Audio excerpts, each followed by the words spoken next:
कई बार कही 1970 के बाद से एक पिछले 50 साल की मूवी बताइएगा जिसमें भगवा वस्त्रधारी को पॉजिटिव रोल में दिखाया गया हो। भगवा वस्त्रधारी छोड़िए, कंठी माला पहने हुए व्यक्ति, धोती कुर्ता पहने व्यक्ति, टीका लगाए व्यक्ति पॉजिटिव रोल में दिखता हो। भाषाई आधार पर मैं कहता हूं, शुद्ध संस्कृत निष्ठ हिंदी बोलने वाला कैरेक्टर या तो विलेन होगा या कॉमेडियन होगा। कभी आपका ध्यान ही नहीं गया होगा इसकी तरफ। जैसे ये बात मैंने पहले भी एक बार बोली थी, शायद आप लोगों ने उसमें कभी वीडियो देखा हो। विनोद खन्ना जी का देहांत हो गया। बहुत पुरानी उनकी एक फिल्म थी ना, जिसका गाना था, प्रिय प्राणेश्वरी यदि आप हमें आदेश करें तो प्रेम का हम श्री गणेश करें। इसमें कौन सी हंसने वाली बात थी, मगर उसका पूरा चित्रण एक कॉमेडी के रूप में किया गया। शुद्ध हिंदी बोलना, संस्कृत निष्ठ भाषा बोलना कॉमेडी का पात्र है। और इब्तिदाई इश्क में हम सारी रात जागे, अल्लाह जाने क्या होगा आगे, ये अच्छा गाना था। अगर हमें टफ इंग्लिश या टफ उर्दू के वर्ड आए तो हम इंफीरियरिटी कॉम्प्लेक्स में आ जाते हैं कि हमें नहीं पता, हमें सीखना चाहिए। और जरा सी शुद्ध हिंदी बोल दी जाए तो हम उसके ऊपर चढ़ जाते हैं। क्यों भाई ऐसी शुद्ध हिंदी क्यों बोल रहे हो, साधारण बोलो, हिंदुस्तानी बोलो। ये सब हमारे दिमागों में भरा गया। और ये मैं आपसे कैसे बताना चाहता हूं, इसको कभी आप गौर करिएगा। 57 की मूवी है मदर इंडिया। उसका जो विलन है कन्हैया लाल, जो फिल्म में सुखी लाला बना है, वो जिस सीन पे नरगिस रेप अटेम्प्ट कर रहा है उससे पहले देवी जी की आरती कर रहा है।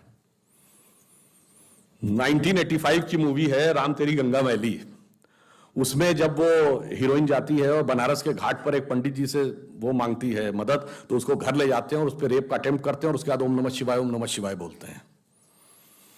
2010 की मूवी है दबंग, जिसका विलन है छेदी सिंह। वो जब चुलबुल पांडे को मारने का हुक्म देता है तो उससे पहले हनुमान जी की मूर्ति के सामने दंड बैठक कर रहा है। कभी आपने सोचा कि एजेंडा क्या था और कैसे हमारे सबकॉन्शियस माइंड में भरा जा रहा है और कैसे हमारे ऊपर इंपोज कर दिया जाता है। और भाषा से अंतर क्या पड़ता है। जैसे आप सब ने ये बात सुनी होगी, everything is fair in love and war, सुना है ना। और इसका जब अनुवाद करते हैं तो जंग और इश्क में सब कुछ जायज है। एक इंग्लिश है, एक उर्दू है, पर किसी संस्कृत, हिंदी या भारतीय भाषा में आपने सुना है कि युद्ध और प्रेम में सब कुछ उचित है? कभी नहीं सुना होगा, क्योंकि हमारी संस्कृति में उचित नहीं है। युद्ध का एक धर्म है और प्रेम का एक समर्पण है। अगर आप ये कह देंगे जो कहते थे everything is fair and love and वार, तो वहां आतंकवाद भी होने लगा, क्योंकि फिर वो भी जायज है। और जो कहते हैं कि लव में सब कुछ जायज है, तो फिर एसिड भी फेंका जाने लगा। इसलिए जब आप भाषा छोड़ते हैं तो आप वो संस्कृति छोड़ते हैं और वो आपके मानस पर कैसा प्रभाव डालती है आपको पता ही नहीं लगता। इसीलिए मैं कहता हूं, फिल्मों में पहले उर्दू मिक्स हिंदी बोलता था कोई नायक, अब जो है इंग्लिश मिक्स हिंदी बोलने लगा। तो रावण कई प्रकार से आ रहा है, वो लेफ्ट लिबरल बन के भी आ रहा है और वो बन के, और देखिए कितनी मजेदार बात है, महिला एक्टिविस्ट जो लेफ्ट लिबरल थी, जो मिनी स्कर्ट पहनने को लेकर तो बहुत आक्रामक हो जाती थी और वही हिजाब के साथ खड़ी थी, बुर्के के साथ। मतलब इससे बड़ा आप डाइकोटोमी ऑफ द कैरेक्टर नहीं देख सकते। और इतना ही नहीं, वो ट्रिपल तलाक और हलाला के भी पक्ष में खड़ी हुई थी। इससे ज्यादा आप मजाक क्या समझ सकते हैं कि इसका मतलब उनका किसी भी प्रकार से कोई लेना देना नहीं था किसी भी चीज से, केवल उनको एक धर्म संस्कृति के बारे में बात करे वो करनी थी। इसलिए मैं कहता हूं, उस रावण को समझिए भली भांति और उसका प्रतिकार करने के लिए सूक्ष्म दृष्टि देखिए और अपनी लक्ष्मण की मर्यादा रेखा न लांघिए, क्योंकि रावण आजकल जानते किस रूप में आ रहा है कि वेश वाणी तत्व दर्शन। कभी बैंकॉक में जाइए तो जो थाईलैंड के राजा का पुराना महल दिखाया जाता है, उसके चारों तरफ 256 गरुड़ बने हैं। और गाइड से पूछिए गरुड़ क्यों बने हैं, तो कहता है in our culture king is considered as incarnation of Hindu god Vishnu and since Garuda is the vehicle of Vishnu, so entire palace is designed in such a way as if it is situated on the back of Garuda. आप बताइए, ये हमारा विस्तार। और इतना ही नहीं है, space में हम इस धरती तक सीमित नहीं है। हम वो पहली संस्कृति हैं जिसने तारों की भाषा दुनिया को सिखाई, जिसने नक्षत्रों को संज्ञा दी, जिसने आकाश से गंगा निकाली और जिसने सागर पर सेतु बनाया। मैं तो यह भी पूछना चाहता हूं मेरे भाई, जिन लोगों को लगता हो कि यह कल्पना है, वैसे तो वो आपके अज्ञान के कारण कल्पना लगती, जैसे बहुत सी चीजें विज्ञान की आज से 100-150 साल पहले कल्पना लगती थी, पर उनसे पूछ लो कि भाई ऐसी कल्पना भी तुम क्यों नहीं कर पाए? उसके लिए भी तो इतनी विराट दृष्टि चाहिए कि आप आकाश गंगा तक सोच सकें। तो इससे आप समझिए कि स्पेस में हमारा विस्तार कहां तक था। अब टाइम पे आई गणित की जो खोज है, वैसे तो बहुत सारी चीजें थी जो अंग्रेजों के आने के बाद छुपा दी गई, क्वाड्रेटिक इक्वेशन हो, अलजेब्रा हो, ट्रिग्नोमेट्री हो, ये सारी चीजें। मगर एक ऐसी चीज है जो कमोबेश सभी लोग मानते हैं, चलो ये तो मान ही लेते हैं कि भारत ने दिया। वो क्या था? शून्य।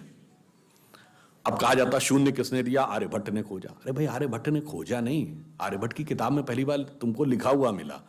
अगर आर्यभट्ट ने शून्य खोजा तो बौद्ध मत में शून्यवाद का सिद्धांत कहां से आया? वो तो आर्यभट्ट से पहले के थे।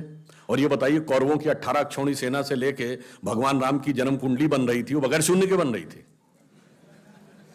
वास्तविकता यह है कि शून्य वेदों से निकला और वो इस बात को स्वीकार करने को तैयार नहीं होते थे कि धर्म ग्रंथ से निकलता है, इसलिए उनको छटपटाहट थी, इसलिए वो कहने का प्रयास करते हैं किसी और ने निकाला था।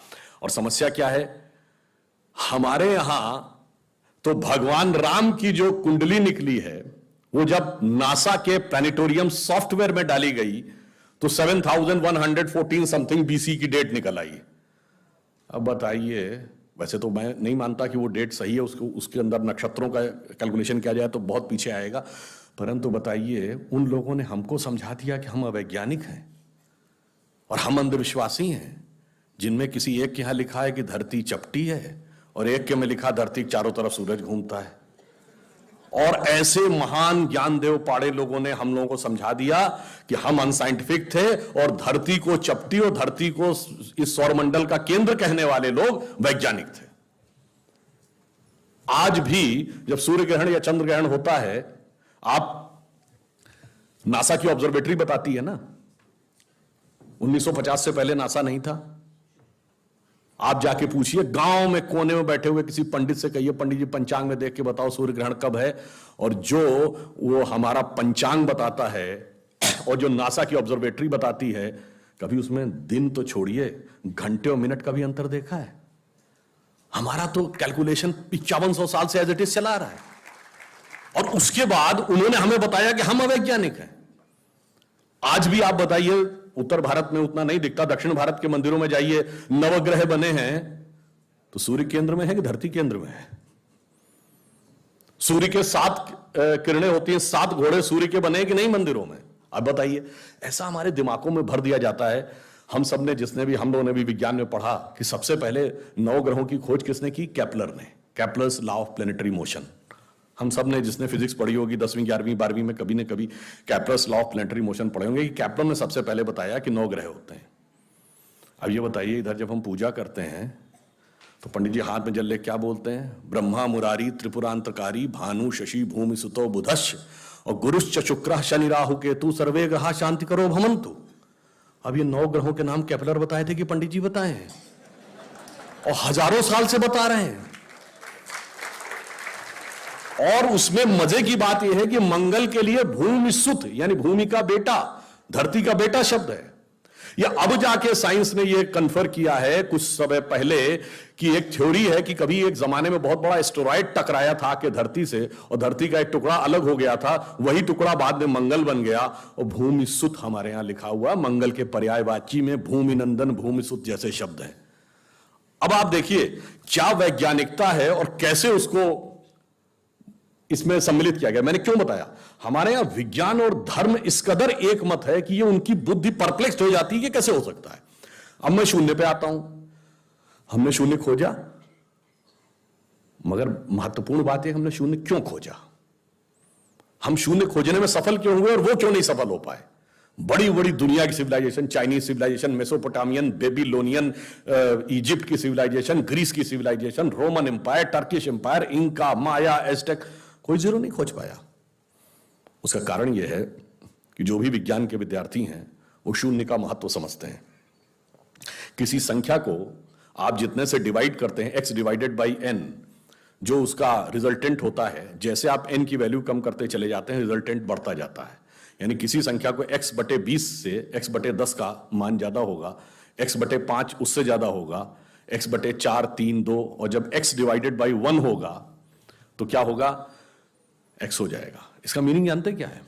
अब मैं आपको बताता हूं ये किस ढंग से हमारे व्यवहारिक जीवन और चेतना का हिस्सा था। आप लोग कभी ये सोचिए कि आपको जीवन में क्या अच्छा लगता है और अच्छा लगना क्या है। मैं बिल्कुल साइंटिफिक एक्सप्लेनेशन की बात कर रहा हूं कि सबसे बड़ी साइंटिफिक खोज 21वीं सदी की जो यूरोप की सन लेबोरेटरी में हुई है, जो हिग्स बोसॉन है, जिसे नॉर्मल भाषा में गॉड पार्टिकल कहते हैं, उसकी लॉबी में जाइए तो तांडव करते हुए शिव की मूर्ति लगी है, नटराज की वह मूर्ति जो तंजावुर में प्राप्त हुई थी। और उसके नीचे ऑस्ट्रियन साइंटिस्ट फिट्जे कैपरा का कोट लिखा हुआ है, जिसने बड़ी फेमस किताब लिखी थी द ताओ ऑफ फिजिक्स। अगर आप लोगों ने वो सुना, इस किताब का नाम सुना हो, उसमें वो कहता है क्यों लगी है वहां पे भगवान शिव की मूर्ति। उसने कहा because the परपीचुअल creation and destruction of universe is like the cosmic dance of Shiva. Ram काव्य के रचयिता महर्षि वाल्मीकि थे, और आज वाल्मीकि समाज किस कैटेगरी में माना जाता है? शेड्यूल कास्ट में। और हमने कहा रावण क्या था? ब्राह्मण। तो फैक्ट यह है कि ब्राह्मणिकल नैरेटिव रावण के साथ है और दलित नैरेटिव राम के साथ है, जो है उसका उल्टा समझाने की कोशिश कर रहे हैं। अब इसके बाद वो चुप हो गए। देखिए जो सत्य है और उसको कैसे पलटने का प्रयास किया जाता है। महर्षि वेदव्यास ने महाभारत लिखी। महर्षि वेदव्यास की माता मछुआरिन थी। यह समुदाय कुछ राज्यों में अति पिछड़े में है, कुछ राज्यों में 80 में है। वेद व्यास अष्टादश पुराण उन्होंने लिखे। महर्षि वाल्मीकि जिन्होंने पूरी राम कथा लिखी, only the ancient cosmological calculations of Hindus matches with the modern scientific calculations because they went to the billions. और आज हम मानते हैं कि 4.5 बिलियन ईयर है अर्थ की आयु, 1.97 बिलियन हमारे यहां मानी गई। कार्ल सेगन कहता है others were not able to even reach 100,000 and Hindus have calculated up to billions. तो अब ये एक वैज्ञानिक कह रहा है कि हमारा टाइम में कितना लंबा व्याप है और स्पेस में कितना लंबा व्याप है। तो आपको यह समझना चाहिए कि जिसे हम सांस्कृतिक राष्ट्रवाद कहते हैं वो कितना गहरा और गंभीर है। अब मैं आपसे कभी पूछूं कि दुनिया में सभी धर्म संस्कृतियां दावा करती हैं कि हमारे पास बिल्कुल अलग विचार है, हमने बड़ा अच्छा विचार दिया है। अगर हम आपसे पूछें कि हमारी संस्कृति में ऐसा क्या है जो दूसरे में नहीं है, बहुत से लोग कहेंगे साहब उसमें बड़ा सदाचरण की बात कही गई, नैतिकता की बात कही गई। तो लोग कहेंगे ठीक है भाई, दूसरी जगह भी कही गई, शायद कोई फॉलो करता है या नहीं करता। पर मैं अगर आपसे पूछूं कि वो चीज बताइए जो हमारे यहां लिखी और दूसरी जगह लिखी ही नहीं है, वो क्या है? आप सबने नाम सुना होगा वैदिक मैथमेटिक्स।